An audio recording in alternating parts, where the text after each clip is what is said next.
Still can't read with the headphones on. Show the fans the shirt because I've got the same shirt. I love it. It's an old retro Tecmo Bowl with Bernie and the arms in the air. That's awesome. First of all, the graphics on the old Tecmo Bowl are just completely great.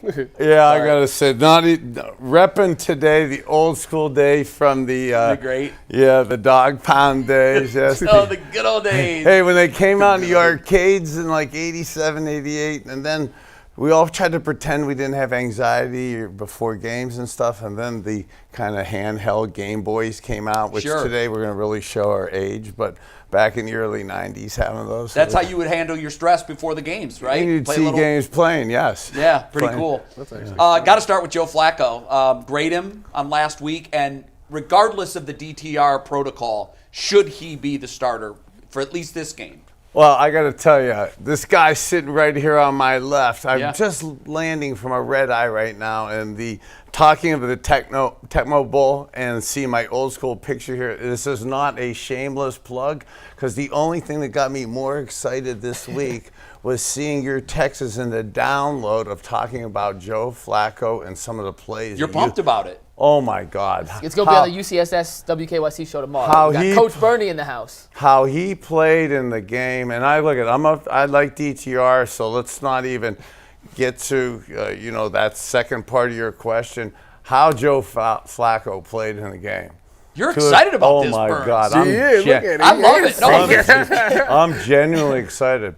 To throw that skinny post that you called up that we're going to be talking about, to have been sitting on your couch 2 weeks ago, to be able to hit a skinny post and make that read like he did, and to hit Coop at 18 to 20 yards. Like, there's guys that play their whole career that will practice all off-season, training camp, through the season. They couldn't throw that if their life Why is it so tough? He let it rip early with perfect velocity. Even before he was out of his break. That's the beauty. You young quarterbacks out there, this is going to be like a master's program we're going to talk about. What he did out there was master's coaching real stuff.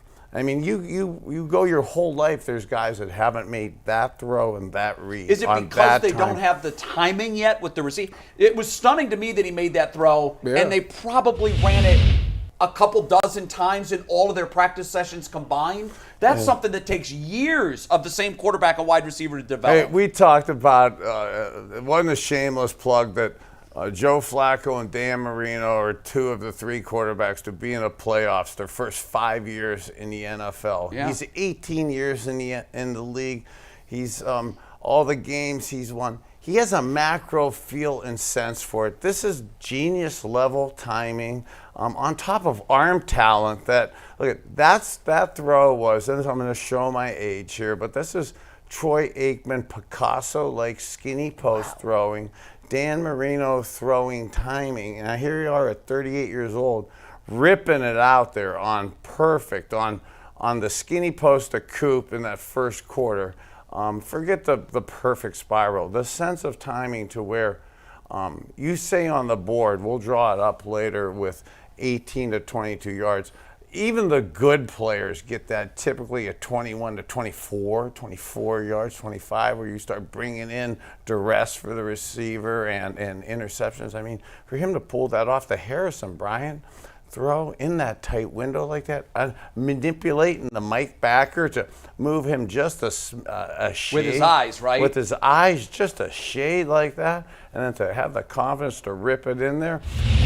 Yeah, for young QBs, that's easier said than done, but that's just showing a massive presence of experience, yeah, but still. Does it open up the playbook to things that the others weren't maybe able to pull off? Well, it opens up the field for sure. When you're able to spread that field into that intermediate zone where you're duressed at that 18 to 22 yards, where the Mike backer, the slot defender, the safety has to know that I am going to complete that ball there. And that ball could get in there from me to you, bro, is wide open. And he's hitting balls that aren't even close to that open. And we'll do it up on when we draw it up. The young receivers, this is classic how to run routes. There's a lot of beautiful rules in there that are followed through. And for him to let that skinny post go when the DB, that was man technique, hard inside technique. Yet Coop still crosses his face, and Joe Flacco knows he's going to cross his face and lets it rip way before Coop crosses the DB's face. He was still, I don't even think he started his break yet when he let the ball go. Right, no. He did not. And it was the most gorgeous thing you could see, and why I'm so loving it. So I absolutely say that to where I love his enthusiasm.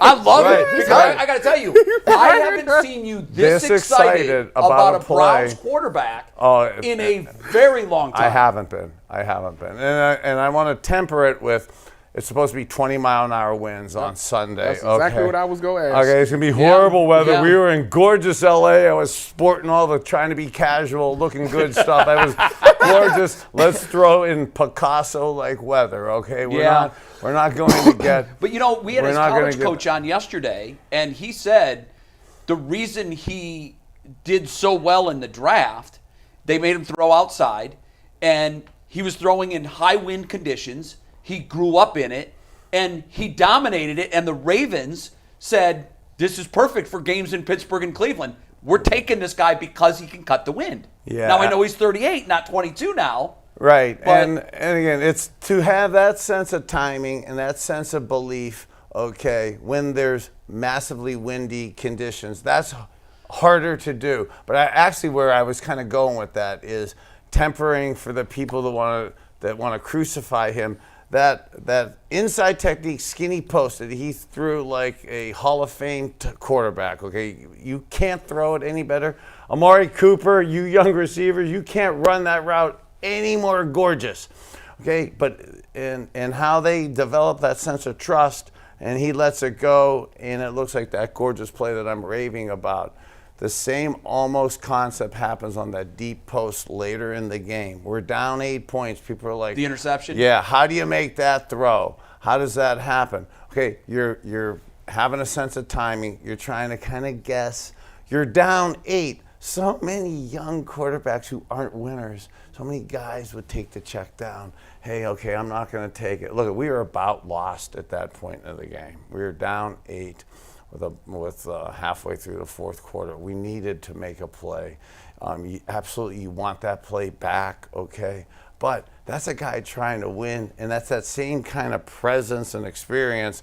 And he's really guesstimating with his experience, that sense of timing. That's where he's going to be. And that's where he's going to expect him to be. But he got off a little bit with a guy in his face. Sure. Okay. It didn't have duress. Yeah. And again, we had gorgeous protection again on that skinny post. I mean, Coach Callahan and our guys up front again to handle Aaron Donald and to, again, throw the skinny post to Coop, to throw the Harrison Bryant one that we're going to talk about.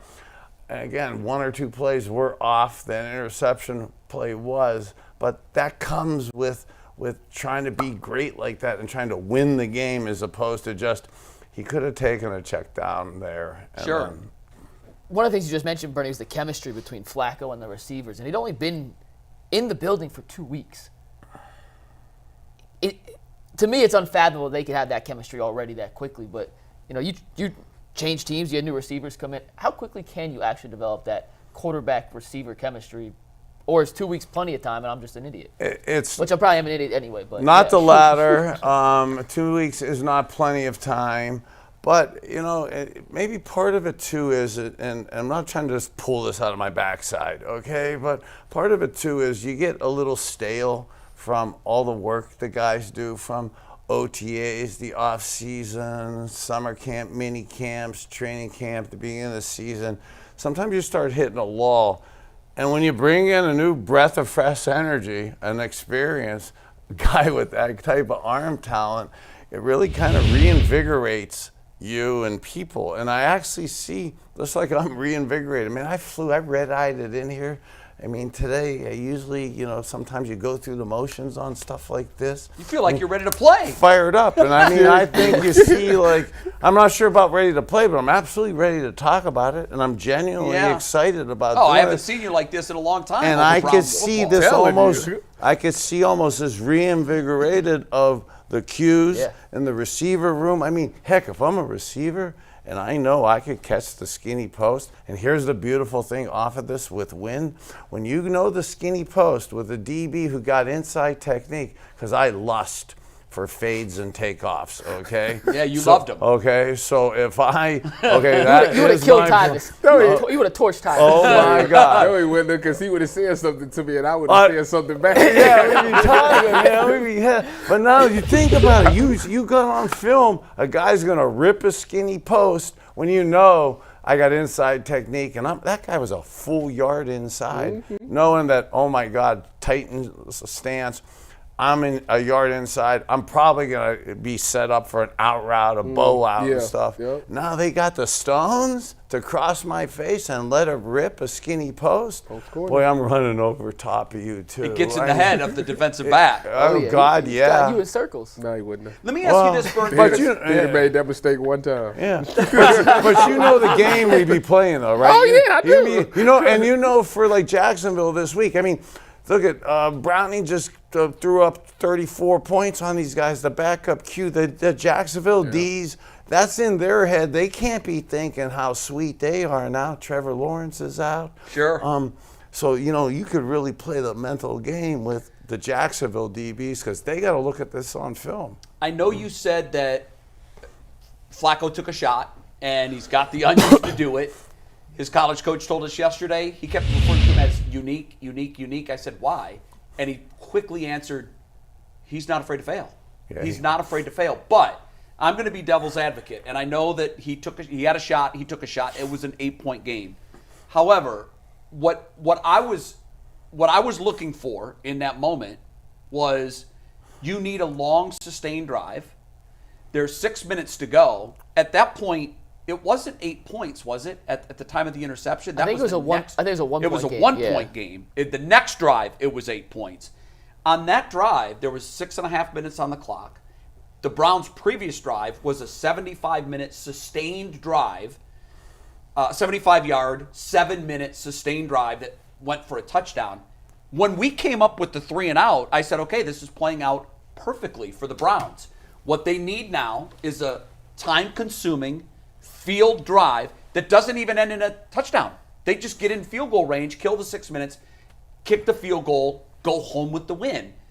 And so I was disappointed that that's where he decided to take the shot.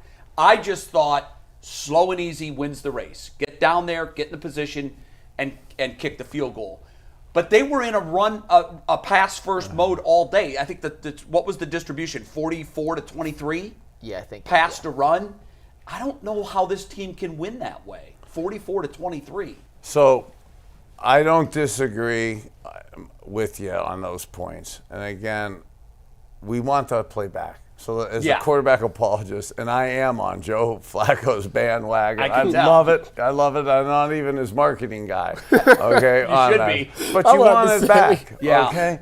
And I could actually, I get how those happen. And he says you don't play all these years and go to all the playoffs with not being your own worst enemy. So he's absolutely running through that analogy himself. He's running through the distribution and breakdown of plays himself. He also now has time to talk to Coach Stefanski and Coach Van Pelt and Coach O'Shea to kind of implement it for this week in the Jacksonville game.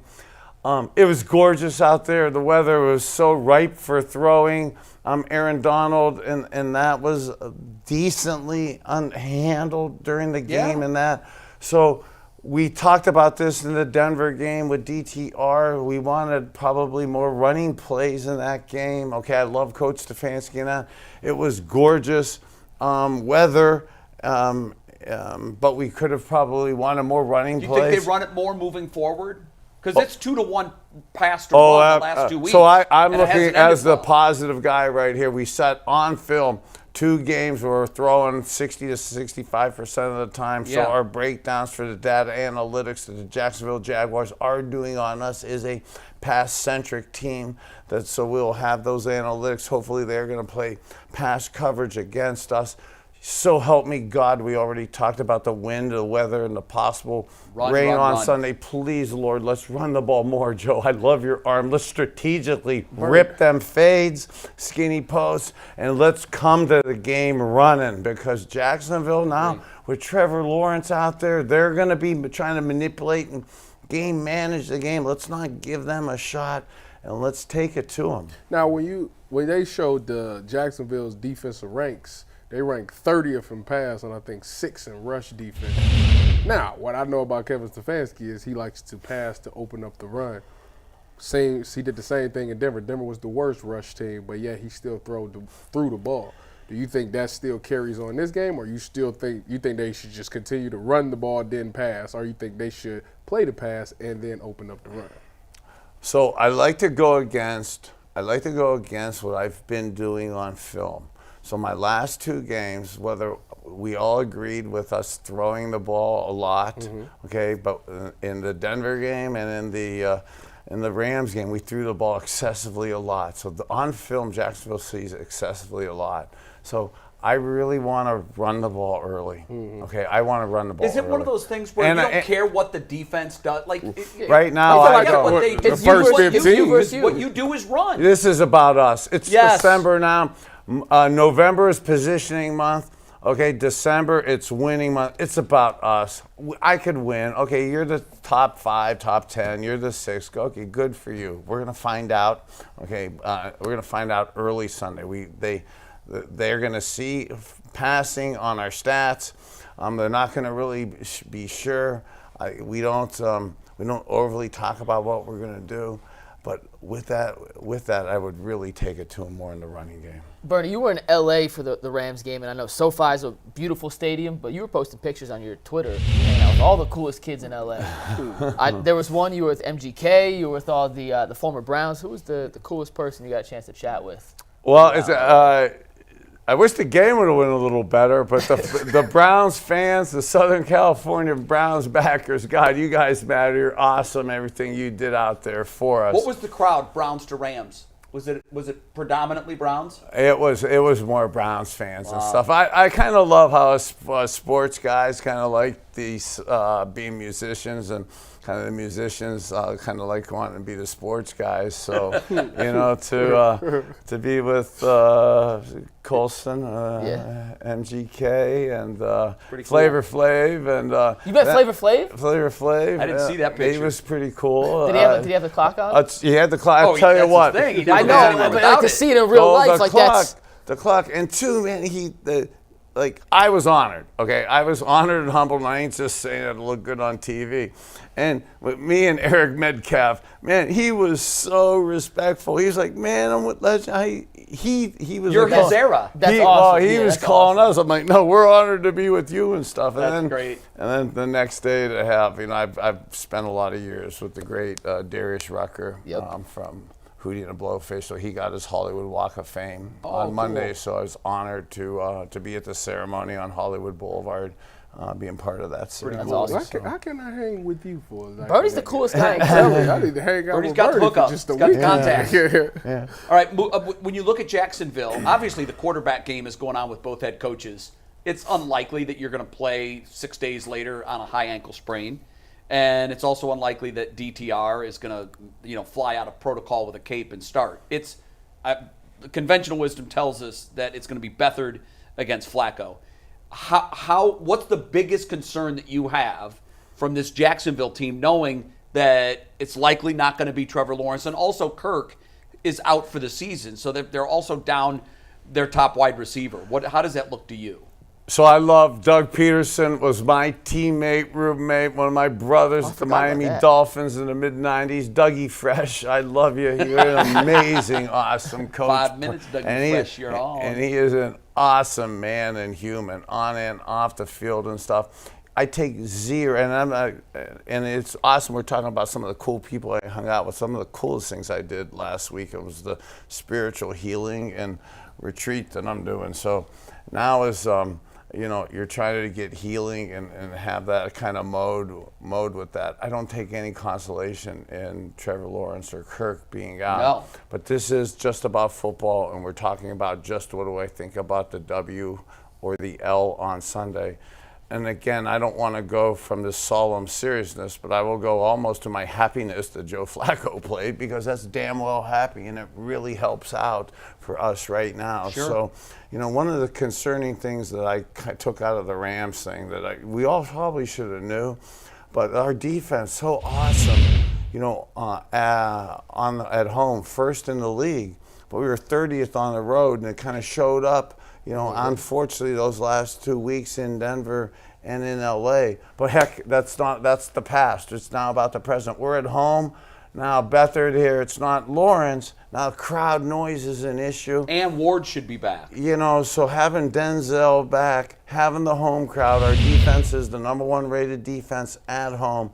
With a backup Q, let's take it to him early. And that's also why I really want to run the ball early. Taking no chances at making a mistake, because I don't really see how Jacksonville, without Kirk and without Trevor Lawrence, comes in here. And did anybody think they're going to score 20 points unless we give it to them? So let's not give it to them.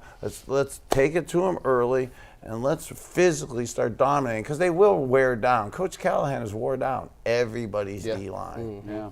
He's done a marvelous job this year. He really has.